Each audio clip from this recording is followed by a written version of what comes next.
हरे कृष्णा।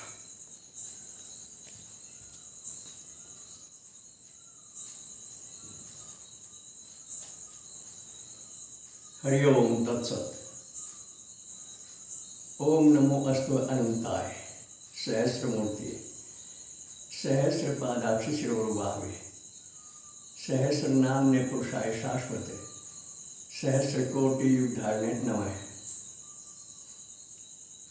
आप प्यारे बहन भाइयों, सुबह के समय का सदुपयोग करें।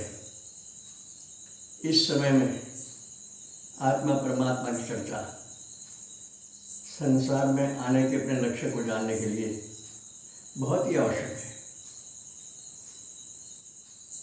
आज दिन शनिवार है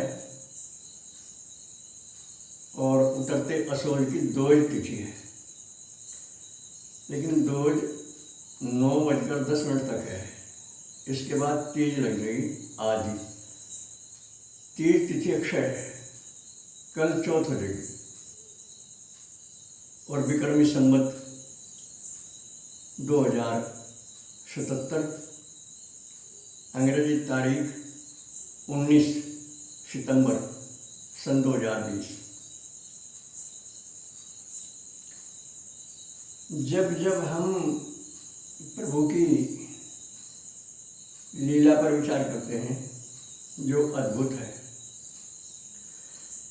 जो कभी भी मानव मस्तिष्क में पूरी तरह समा नहीं सकती, अर्थात मानव मस्तिष्क अथवा मानव की बुद्धि या मानव का अंतःकरण कितना निर्मल हो जाओ और कितनी उच्च अवस्था को प्राप्त हो जाओ, वो संपूर्णता से प्रभु को और इनकी लीलाओं को कवर नहीं कर सकता। थोड़ा सा इस बात पर ध्यान दें। और चूंकि ये सनातन परंपरा से चले आ रहे सूत्र हैं, मैं हर बार बताता हूँ आपको, कभी भूल ना करना कि ये मेरे विचार हैं। भूल कर भी ये भूल ना करना। जो मेरे याद आ जाता है सारे ही सनातन सूत्र हैं और कभी न कभी किसी महापुरुष द्वारा अथवा किसी धर्म ग्रंथ द्वारा ये प्रकाशित किए जाते रहे हैं। एक बात आपके ध्यान दिलाऊं,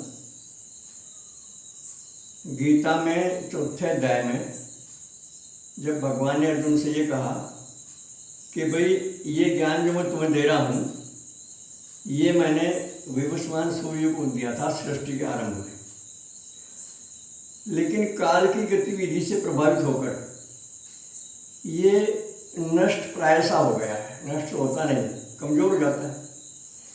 और काल की गाल में हर वस्तु जाती है, हर वस्तु पदार्थ प्राणी पर काल का प्रभाव रहता है, सिवाय एक आत्म तत्व के। इस आत्म तत्व पर काल का कभी कोई प्रभाव न हुआ, न है और न ही होना संभव है कभी भी। बाकी आत्मा के अलावा जो अनात्म वर्ग है वो संपूर्ण काल के प्रभाव में है। तो इसे पुनर्जीवित करने के लिए मैं पुनः तुमसे कह रहा हूँ। हालांकि अर्जुन ने कहा कि सूर्य का जन्म तो बहुत पहले का है और हम और आप अब हैं, कैसे आपने उनको कह दिया। वो संदर्भ दूसरा है। उसमें भी भगवान ने कहा कि मेरे तुम्हारे बहुत जन्म हो चुके हैं, अर्थात मैं बहुत बार प्रकट हो चुका हूँ संसार में। भगवान का जन्म नहीं होता, जन्म के साथ तो मृत्यु निश्चित है। ये तो अनात्म और का खेल है। आत्मा में न जन्म है न मृत्यु है। संभवतः कभी आपने सुना होगा या पढ़ा होगा, नहीं सुना पढ़ा तो आज सुन लो। आत्म तत्व का न जन्म है न मृत्यु है, न इसमें कोई इच्छा है न इसकी कोई आवश्यकता है। ये अपने आप में संपूर्ण है और केवल शरीर में नहीं है, संपूर्ण सृष्टियों में एक समान व्याप्त है। इस पर कभी कभी विचार कर लिया करें। ये जो हम अपने को सीमित मानकर स्त्री शरीर में या पुरुष शरीर में पाते हैं अपने आप को, और संसार के दिए परिचय के अनुसार ही हम अपना जीवन बिताते हैं, बस ये हमारी एक प्रकार से भूल है। और इस भूल को दूर करना ही संपूर्ण साधनों का फल है। भक्ति द्वारा, ज्ञान द्वारा, निष्काम कर्म द्वारा 3 साधन बताए भगवान ने जीव के उद्धार के लिए, कल्याण के लिए, अपने से मिलने के 3 रास्ते बताए हैं। भक्ति योग, ज्ञान योग, कर्म योग। इनमें भक्ति योग सबके लिए सुलभ कर दिया परमात्मा ने। इसमें कोई जाति बिरादरी, कोई कर्मकांड, कुछ भी आवश्यक नहीं है। केवल भक्ति की रुचि जागृत होनी चाहिए। और क्या परिभाषा है भक्ति की? भगवान का हो जाना, भगवान के अनुशासन में आ जाना, अपनी निज मति के अनुसार भगवान को जितना हम समझें उतना ही उनके अनुशासन में आ जाना। उनके नहीं, इनके। उनको तो हम कह के इनको दूर कर देते हैं, इनके अनुशासन में आ जाना। भगवान को सदा साथ रखो। और आम प्रयोग में हम जो बोलते हैं भगवान को, उसका भजन करो, सब उसी का है भाई, ये ना कहो। इसका भजन करो, सब इसी का है, इसे साथ रखो अपने, इसमें बहुत लाभ होगा। ये महापुरुषों का अनुभव है और थोड़ा सा हमारा भी अनुभव है। जब हम उसका कह देते हैं ईश्वर को, तो मन फ्री हो जाता है, ईश्वर दूर हो जाते हैं। क्योंकि उसका तो दूर ही होता है और इसका पास होता है, तो इसलिए पास रखेंगे तो इसका बोलेंगे और दूर रखेंगे तो उसका बोलेंगे। सब कुछ उसका है नहीं, सब कुछ इसका है। किसका? इस परमात्मा का, जो यहाँ भी है, भले ही हमें नजर ना आता हो, चूँकि हमारी ज्ञान दृष्टि नहीं खुली अभी, हम काल के प्रभाव से प्रभावित हैं अभी, और शरीर में हमारी आत्मबुद्धि है अभी। जब तक शरीर में आत्मबुद्धि है तब तक ज्ञान की आंखें नहीं खुलती। ये भी ऋषियों का अनुभव है, आप भी कर सकते हैं। जो सामर्थ्य ऋषियों में प्रकट हुई आज से पहले, वो सारी सामर्थ्य परमात्मा हमारे आपके अंदर भी लिए बैठे हैं। इस पर विश्वास लाओ। आज हमारा विश्वास उठ गया इस पर से कि परमात्मा संपूर्ण शक्तियाँ लिए हमारे हृदय में विराजमान हैं। कह तो देते हैं, कहना पड़ता है, क्योंकि सभी ओर से इसका समर्थन होता है। इसका खंडन किया ही नहीं आज तक किसी ने। किसी मत का आदमी हो, किसी उम्र का आदमी हो, किसी देश का आदमी हो, वो भले ही चाहे नास्तिक हो, लेकिन ये तो स्वीकारना ही होता है कि प्रभु घट घट के वासी हैं। तो कह दिया हमने भी, हाँ घट घट के वासी हैं, लेकिन शरण में नहीं आए, अनुशासन में नहीं आए, सच्ची भक्ति प्रकट नहीं हुई हमारी। बहुत लंबे समय तक हमारी दिखावटी भक्ति चलती है, दिखावटी ज्ञान चलता है। जिस ज्ञान पर प्रयोग नहीं होता वो ज्ञान होता ही नहीं, वो तो अज्ञान का एक रूप होता है। ज्ञान तो हमेशा प्रयोग का नाम है।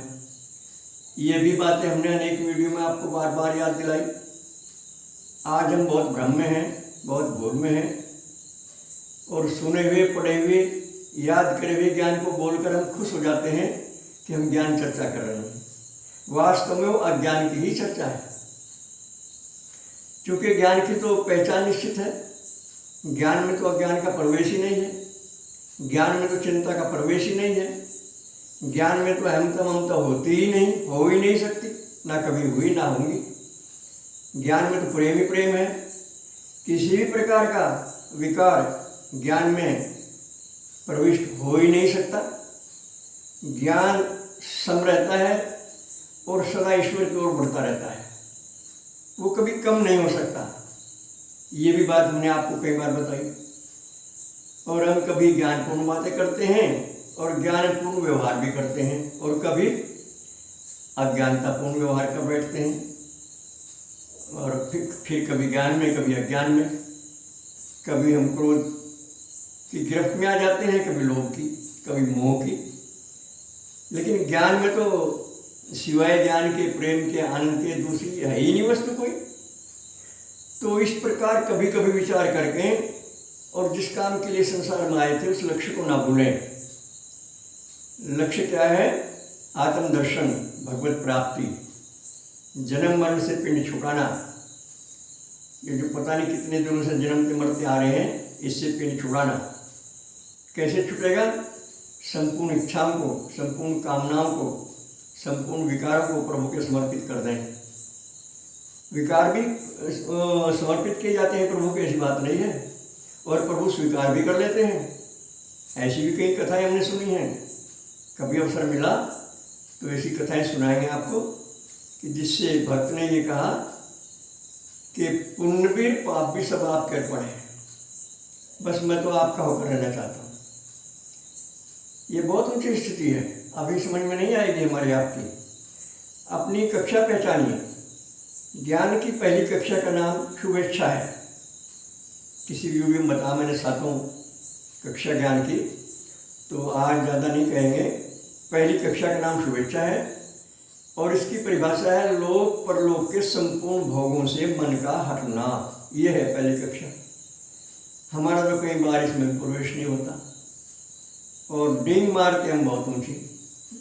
ज्ञान की बातें करते हैं, भगवान की बातें करते हैं, आत्मा की बातें करते हैं, पता नहीं क्या क्या बोलते हैं, लेकिन थोड़ी देर पहले क्या बोला था ये भूल जाते हैं और अगले सांस में उससे उल्टी बात बोल जाते हैं। तो ये है ज्ञान की पहचान। जो हमने कहा हम उस पर स्थिर नहीं रहते, कभी ज्ञान कभी अज्ञान, कभी क्रोध कभी काम, कभी लोभ कभी मोह, ये समय समय पर हम काबू होते रहते हैं और हम इनसे प्रभावित होते रहते हैं। कई बार में चिंता हो जाती है, दुख हो जाता है, भय हो जाता है, उदासी हो जाती है। तो ये सब अज्ञान के लक्षण हैं। इसलिए बड़ी सावधानी से भगवत शरण प्राप्त करके इस बात का बार बार चिंतन किया करें। ये मनुष्य जैसा चिंतन करता है वैसा ही हो जाता है। ये परमात्मा का नियम है।